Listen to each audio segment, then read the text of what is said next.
setegas-tegasnya seorang Ira di hadapan cinta dia akan kalah. Waduh. Selalu kalah di hadapan cinta. Gitu. Dan emang karena itu melalui by proses ya, dan Gitu. itu real. Memang banyak ketidaksukaan saya terhadap Tuhan misalkan karena dihadapkan dengan keadaan seperti itu, tapi saya masih berpikir jernih bahwa oh ini kesalahan saya juga karena saya terlalu mencintai, akhirnya saya jadinya seperti ini.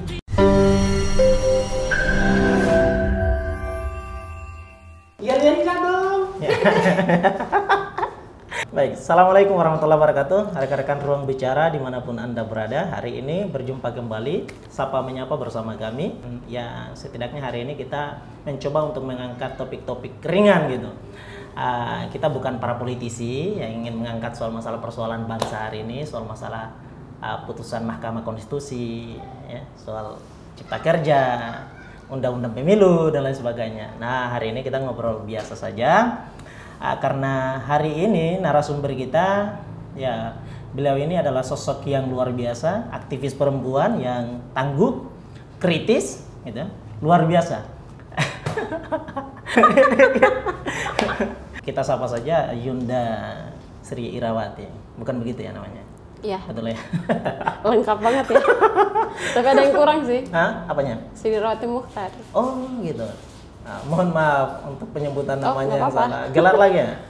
Belum. Oh, belum. On the way. Oke, berarti baru gelar Yunda tadi ya? Iya.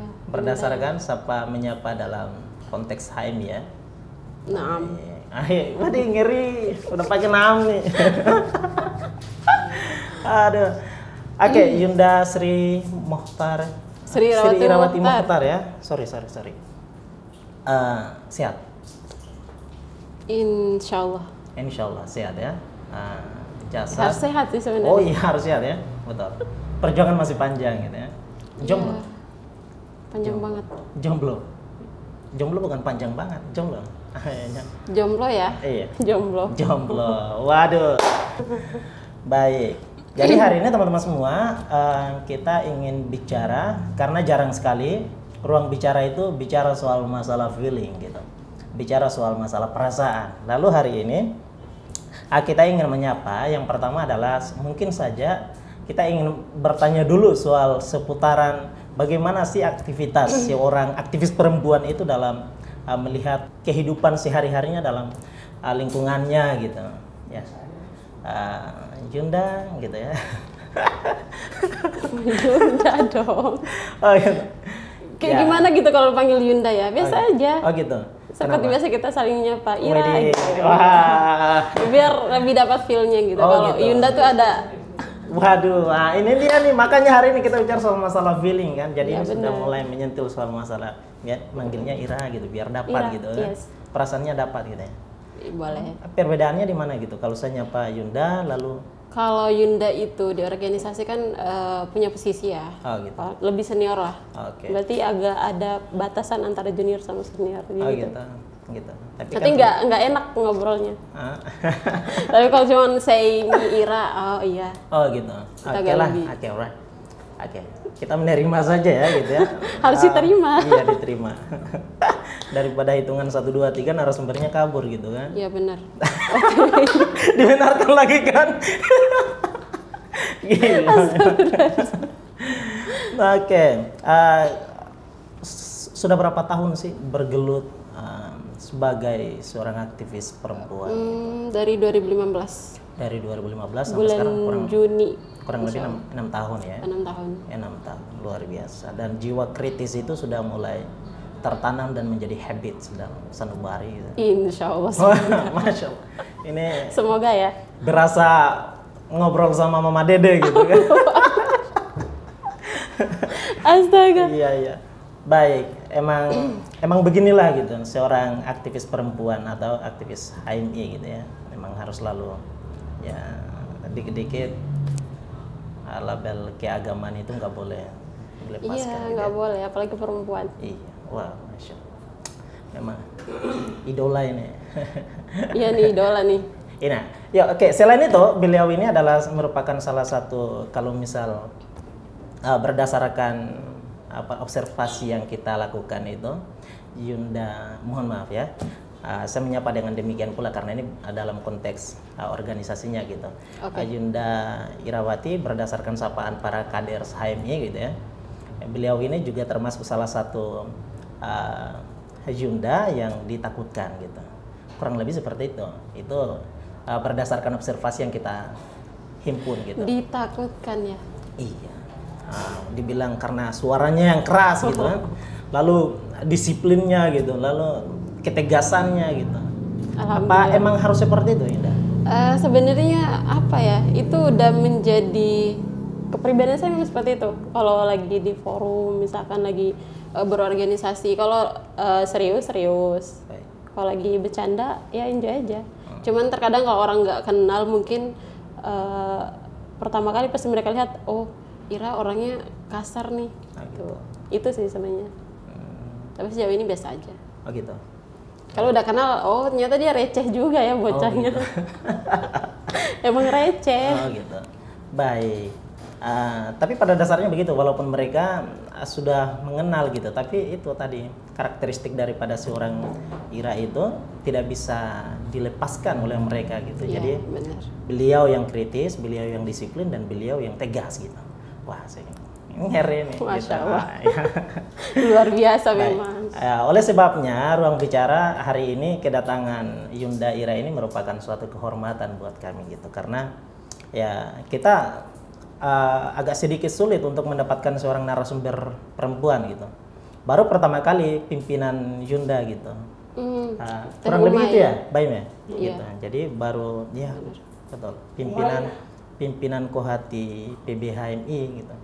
Nah, lalu sampai sejauh ini belum ada lagi gitu. Kita mencoba untuk mengabari terus, tapi juga masih sibuk. Ya, begitupun juga dengan Yunda kan, berapa kali kita minta juga, tapi juga bukan sibuk. Iya juga sih ya. Iya. Karena memang beliau ini di HMI itu juga sebagai seorang yang memiliki tanggung jawab besar ya, master ya gitu ya. Jadi untuk mengelola LK gitu ya, perekrutan. Jadi ketika dipanggil di sini, datang lagi ke sana. Jadi emang sulit sih untuk mendapat waktu kosongnya gitu. Lumayan. Gitu ya. Iya. Oke.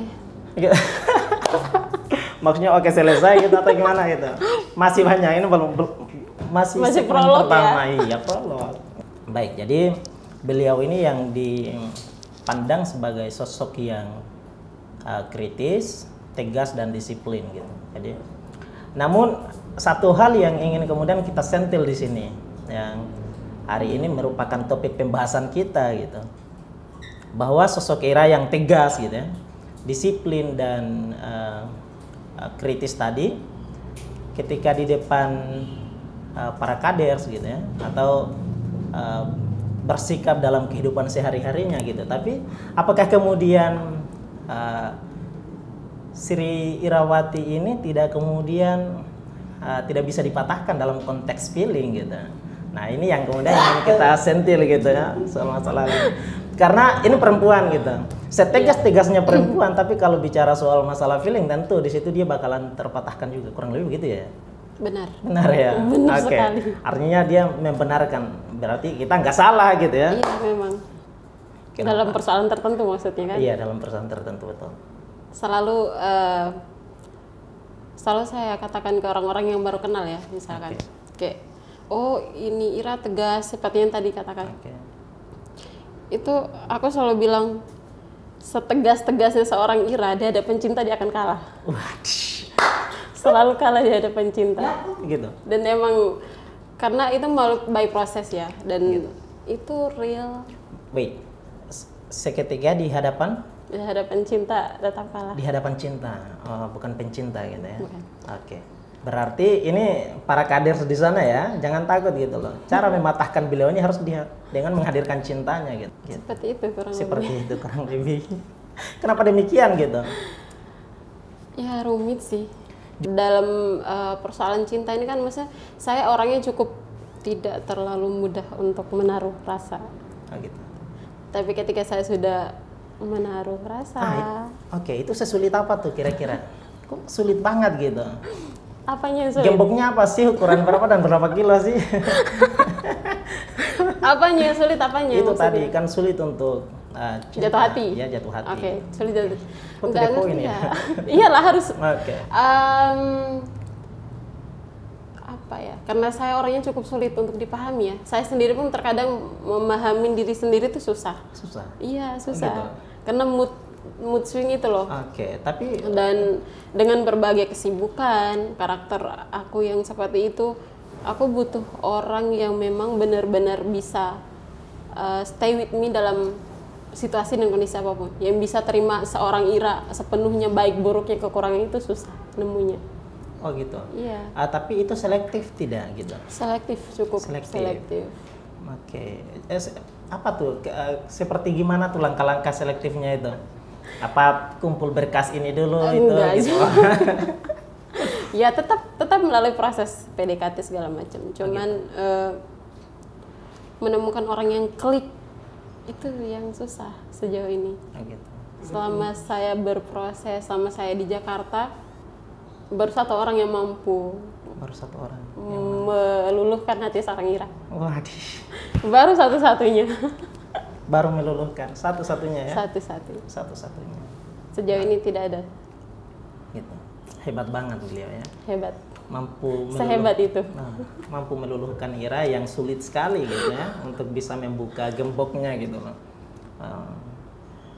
Dia menghadirkan cinta seperti apa gitu kok Ira bisa luluh gitu, dan kritis, disiplin juga, tegas tadi kok bisa luluh juga gitu. Apa ya? Ya klik aja. Hah? Nggak paham kan? Klik aja. Klik aja. Klik tuh dalam artian misalkan saya lagi dalam kondisi sedih atau dalam menghadapi suatu persoalan, saya nggak perlu lagi menjelaskan aku lagi ada masalah nih, tolong dong. Itu nggak perlu. Jadi orangnya PK gitu. Langsung aja dia tahu, oh iya lagi ada masalah. Oh, gitu. Oke. Sepaham itu dia sama diri aku dibanding aku sendiri. Oh, jadi itulah yang kemudian dijadikan sebagai langkah Tolak selektif ukur, itu oh gitu. ternyata ini. Oh, gitu. Semua hal yang saya bisa lakukan. Semua hal. Apapun. Gitu. Karena berbicara soal perasaan, berbicara soal seorang aku jatuh cinta, itu nggak pernah main-main sih. Waduh. Ketika udah aku cinta sama kamu, ya udah beneran, gitu. nggak pernah setengah-setengah. Oke. Dan semua konsekuensinya sudah disiapin memang. Oke. Karena dari proses panjang yang sendirian itu bukan hanya sekadar pengen sendirian, bukan, tapi ada banyak hal yang perlu aku persiapkan. Misalkan ketika aku jatuh cinta sama orang, apa sih konsekuensinya? Itu udah disiapin memang. Tapi ada hal yang memang nggak disiapin. Ada salah satu hal yang memang nggak pernah disiapin. Tapi dalam konteks ketika sudah menjalin seperti itu, sudah saling cinta mencintai gitu ya. Karena cinta itu bukan hanya saja soal masalah mencintai atau dicintai gitu ya, tapi sama-sama saling mencintai gitu. Benar. Kan. Oke. Apa yang kemudian diharapkan di situ dalam konteks saling mencintai itu? Yang pastinya bukan hanya sekadar menjalin hubungan tanpa ada ikatan yang sah. Itu udah pasti. Dan ya kebahagiaan, kesuksesan, semua hal yang memang diperlukan. Karena saya itu tipe orang yang ketika jatuh cinta, saya akan mencintai semua mimpi-mimpinya, semua hal. Jadi tanpa ada satupun yang tersisa. Siapa sih nggak butuh cinta? Waduh. Di dunia ini siapa yang nggak butuh cinta? Waduh. Iya kan, kita semua butuh cinta, dari orang tua, dari sahabat, semua orang kita butuh cinta. Cuman cinta dalam konteks ini kan berbeda. Kita butuh rumah. Kita butuh rumah. Oke. Maksudnya gimana nih? Apa kita ingin kredit rumah atau apa? Bukan, ya tadi kita butuh seseorang yang paham kondisi kita seperti apa. Yang mampu menaungi keluh kesah. Yang mampu menaungi, betul. Waduh. Baik, jadi tentu membutuh cinta ya, membutuhkan cinta. Manusiawi. Iya, benar. Aneh orangnya kalau nggak butuh cinta gitu. Iya, aneh banget ya. Katanya apa namanya, kayak udah mati rasa, enggak deh.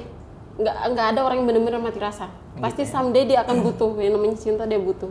Ya bahkan ketika neraka itu hadir itu bukan soal masalah karena Tuhan itu benci dengan hambanya gitu ya. Tapi justru neraka itu hadir adalah karena berdasarkan bentuk cinta dari ya, Tuhan. Tuhan itu mencintai hambanya. Gitu. Benar. Aduh. Habib Hussein Jafar ya, Jafar Habib Hussein Hussein. ya, Habib Hussein. Habib Nah, Hussein. Sangat nyaman, sangat nyaman. sangat nyaman. Oke, sangat nyaman. Dan dalam kenyamanan itu apa yang Ira harapkan gitu? Sebagai bentuk bagian daripada kenyamanan yang berjangka panjang. Ya, bisa dalam apa ya? Sehidup semati lah. Sehidup semati. Udah apa namanya? Udah di tahap itu. Karena apa ya? Dalam proses panjang aku sendiri terus tiba-tiba ada dia datang segala macem. Di awal itu memang ada satu hal yang aku minta. Aku bukan lagi dalam tahap untuk mencari, tapi aku dalam tahap udah nih, aku kalau kamu udah datang, ayo kita sama-sama sampai akhir. Gitu ya. Aku nggak bakal biarkan kamu pergi walaupun sedetik, aku nggak bakal mau lepasin kamu. Itu dia. Waduh, ngeri. Itu sih. Emang beruntung banget gitu ya, dia mendapatkan sosok Ira yang ditakuti oleh banyaknya Aku sih yang kader. kayak beruntung. Bukan dia yang beruntung. Ya beruntung karena mendapatkan sosok yang setia gitu ya, konteks anak muda gitu ya. Insya Allah. Itu sulit banget gitu. Ya, tentu Ira pun juga sama, tidak membutuhkan sosok yang gampang datang dan pergi gitu kan. Jika meji going gitu. Ya. Kayak hantu ya. Nah, betul. Artinya dalam kenyamanan yang dibutuhkan tadi gitu ya, dengan sosok dia yang diharap menjadi bisa menuntun sampai dengan kehidupan yang berkepanjangan, sampai dengan mati, hidup bersama dan mati pun juga bersama gitu. Tapi dalam konteks kita kehidupannya kan Tuhan gak bakalan mematikan berduanya gitu ya. Benar. Walau sebenarnya berdua itu saling cinta mencintai gitu ya, karena Allah gitu. Tapi mohon maaf gitu, hidup itu masing-masing dengan diri masing-masing gitu ya. Dan apa namanya, nasib setiap orang itu semua berada pada genggaman yang maha kuasa gitu kan. Maka tentu dong cinta bakalan mengalah di sini, betul tidak? Iya. Iya. Kalau dalam konteks itu kira-kira Ira bakalan terbuka hati tidak untuk menerima kenyataan dan kemudian memberikan peluang untuk kehidupan yang baru lagi gitu? Sejauh ini belum sih. Sejauh ini belum. Belum kepikiran. Tapi akan terfikirkan. Entah ya. Tapi kalau boleh diminta, nggak apa-apa deh. Aku menikmati ini. Gitu. Iya. Sesetia itu ya. Sesetia itu dengan kesendirian gitu maksudnya. Iya, memang. Berbicara soal setia kan tadi sudah saya bilang di awal. Persoalan cinta seorang Ira tuh nggak pernah main-main. Jadi kalau ada orang yang mampu menggantikan nanti ke depannya, oh itu luar biasa sih. Jadi saat perjalanan Ira itu melakukan apa namanya, setidaknya the way to find apa yang sesuai dengan keinginan Ira gitu ya. Begitu dia didapatkan itu gitu ya, Ira merasa bahagia. Bahagia banget. Iya. Bagaimana ketika Ira diperhadapkan dengan kondisi yang empty gitu ya. Sosok kehadirannya sudah tidak ada lagi dalam ruang kehidupan yang memang sangat dibutuhkan Ira sejak dulu gitu dalam perjalanan menemukan itu. Gimana mau ngejelasinnya ya? Ya, nah. Pada kondisi seperti itu, apa ya? Itulah manusia ya. Terkadang kita kalau terlalu bahagia kita lupa untuk menyediakan ruang kosong untuk segala hal buruk itu, kita lupa untuk menyediakan itu. Dan makanya itu kesalahan saya sebenarnya. Oke. Saya tidak pernah menyisahkan sedikit pun ruang untuk hal-hal buruk ke depan, nggak pernah. Makanya tidak ada persiapan kan. Lagian juga saya tidak tahu bahwa kedepannya kan seperti ini. Tidak ada banget, dan ketika hal itu terjadi kosong rasanya. Artinya Ira full cinta di situ ya. Full Cinta. Full Tanpa cinta. memikirkan bahwa kan Rasul pernah berkata mencintailah seseorang itu secintanya saja gitu kan. Benar. Karena Dan itu menjadi evaluasi untuk diri saya sendiri. Memang banyak ketidaksukaan saya terhadap Tuhan misalkan karena dihadapkan dengan keadaan seperti itu, tapi saya masih berpikir jernih bahwa oh ini kesalahan saya juga karena saya terlalu mencintai, akhirnya saya dihadapkan seperti ini. Itu sih. Tapi ya gitu, kosong akhirnya. Gitu. Kayak kapas kosong gitu. Jadi awalnya tadi yang penuh bahagia, begitu hilang, Ira merasakan apa dong? Ada terfikir apa-apa saja kira-kira? Banyak. Apa tuh? Pernah ingin mau bunuh diri? Bukan pernah. Terus? Sudah. Tapi nggak sempat. Udah melakukan itu, tapi alhamdulillahnya cepat ditangani. Sempat waktu ditangani. itu. Apa tuh? Pernah motong ini, terus nelan obat waktu itu. Oh gitu. Akhirnya dibawa ke rumah sakit. Tertolong. Oke. Akhirnya cepet sih waktu itu. Oke, artinya Ira berpikir bahwa cinta yang penuh tadi sia-sia gitu ya? Bukan sia-sia, tapi ini soal masalah takdir gitu ya? Takdir, tapi Ira nggak sempat berpikir gitu bahwa ada cinta Allah yang masih menolong Ira. Benar. Ya, gitu ya. Gitu. Tapi dalam konteks itu pun masih tetap berpikir empty gitu ya? Empty, bahkan sampai sekarang. Sampai sekarang. Kosong aja. Aduh. Tapi nggak pernah berpikir soal bagaimana mengisi kekosongan itu kembali gitu? Enggak sih, belum Kenapa? terpikirkan. Karena apa ya? Nggak ada yang sebaik dia deh kayaknya. Kayak gitu. Emang baik banget gitu. Baik banget. Baik. Tidak ada orang sebaik dia. Kayak gitu. Tapi nggak mungkin sih, pasti ada yang lebih baik, cuman belum nemu aja kayaknya. Proses bersama itu sudah sampai puncak ya, kurang lebih gitu ya. Iya. Proses dari mulai selektifnya itu, begitu nemu dia, kesepakatan bersama, semua jadi jadi hampa gitu ya, sia-sia gitu. Karena di awal itu kan tidak jalan hanya berdua, melibatkan keluarga juga dari awal memang. Bawa keluarga. Jadi ketika dihadapkan itu ya udah kosong.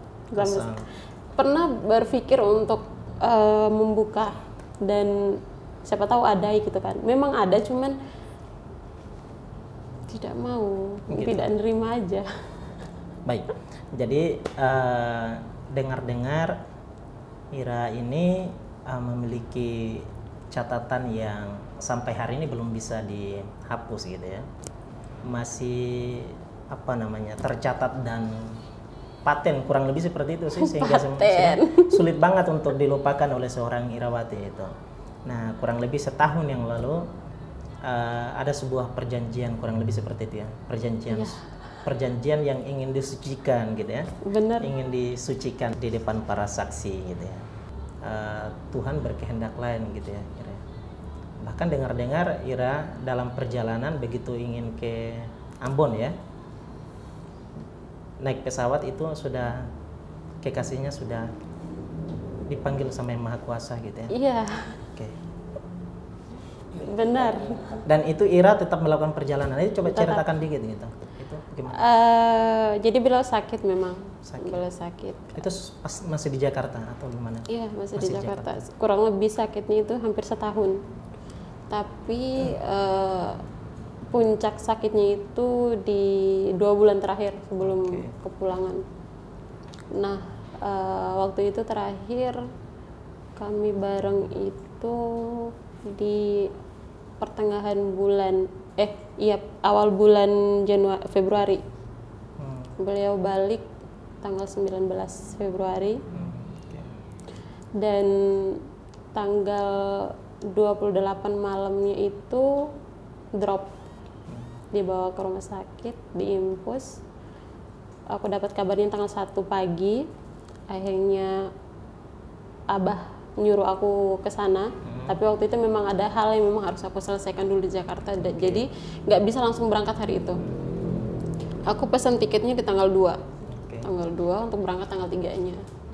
Tanggal 2 itu tidak ada tanda-tanda sedikit pun. Tapi di waktu maghrib tanggal 2 itu memang suaranya emang beda.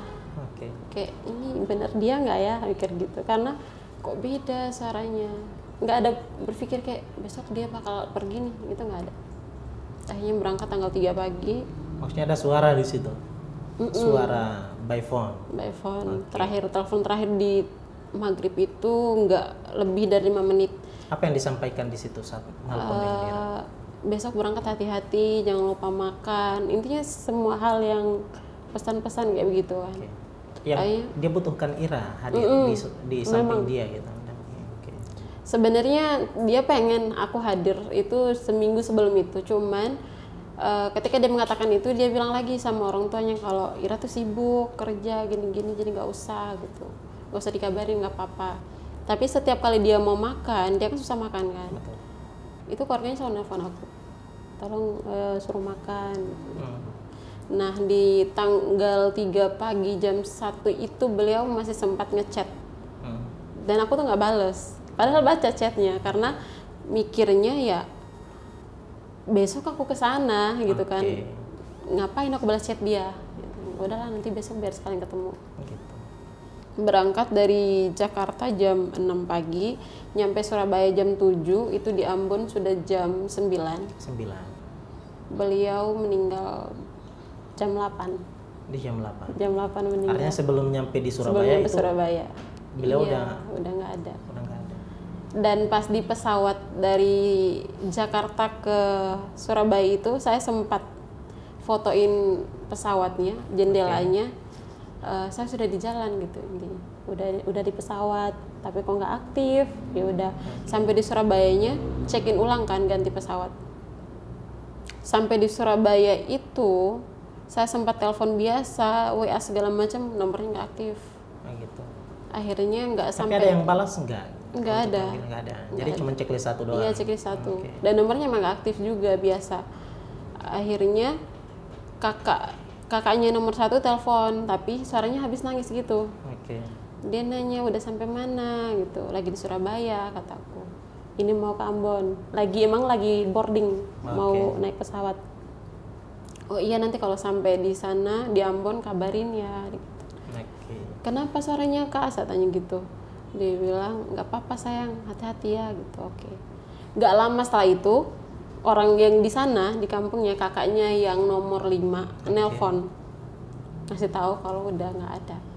Itu dalam kondisi aku tuh nggak percaya, tapi jadi itu sudah di pesawat tuh? Enggak, belum lagi masih checking, lagi apa namanya di dalam bus naik pesawat.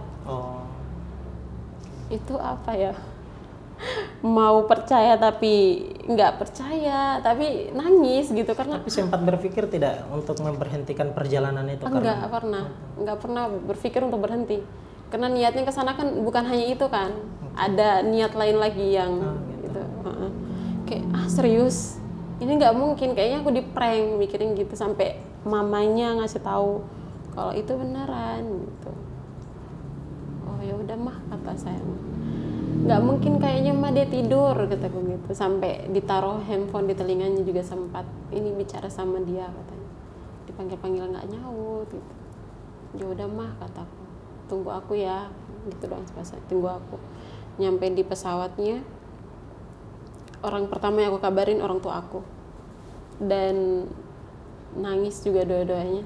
Kaget karena nggak mungkin kan, baru kemarin maghrib itu dia nelpon, kata abahku gitu. Terus setelah itu aku kasih tahu, aku cuman bilang sama abah aku, tolong yasinin, tolong sholat, soalnya aku masih di jalan, aku nggak sempat sholat. Dan orang kedua yang aku kabarin itu orang yang tinggal sama aku, senior aku di Kak Ima, aku kabarin. Terus ketiga Uni, kabarin Uni. Setelah itu ya udah tuh di pesawat tuh emang sempat yasin 3 kali yasin, dan aku kan ngantuk ya, yasin. Terus dalam pesawat itu selesai aku yasin itu, aku bilang aku mau tidur tapi aku butuh mukjizat Tuhan. Kayak benar nggak sih Tuhan itu maha segalanya, maha besar, punya mukjizat segala macam. Aku pengen tahu kira-kira ini benar nggak. Aku butuh mukjizat Tuhan bahwa oh lu di prank nih, bahwa ini tuh nggak benar.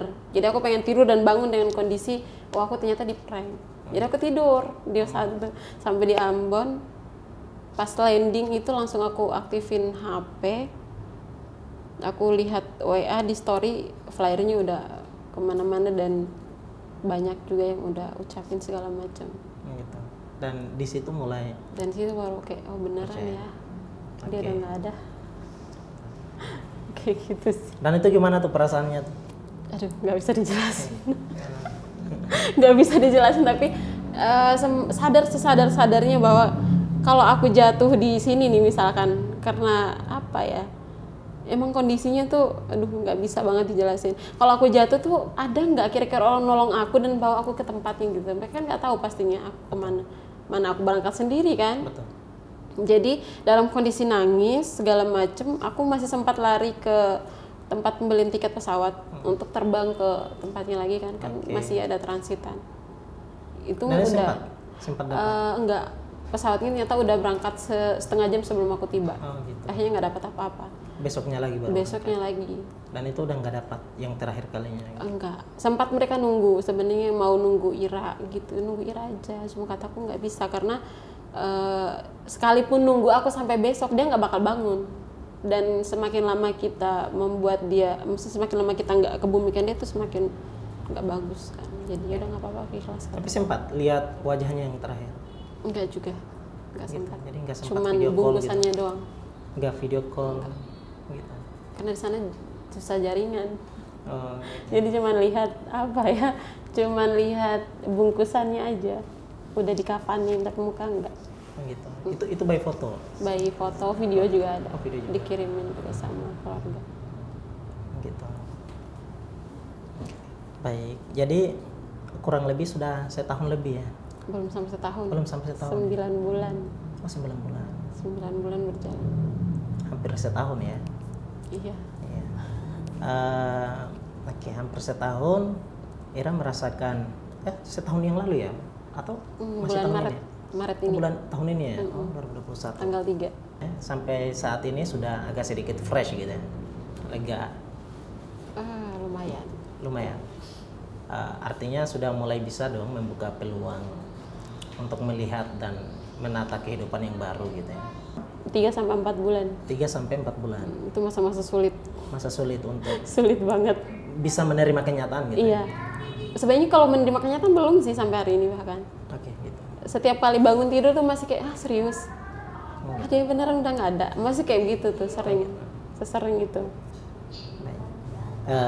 3 sampai berapa tadi? 4 bulan. 3 sampai dengan 4 bulan merasakan kesepian itu dan belum sempat pulih daripada kondisi itu.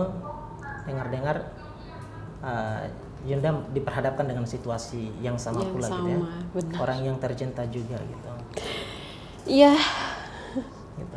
Jadi tahun ini tahun terberat sih sebenarnya. Tahun terberat. Tahun terberat. Berat banget bahkan. Sampai mikir kalau kata Tuhan itu dia ngasih cobaan kepada hambanya itu sesuai kapasitasnya ya. Kira-kira seperti itu.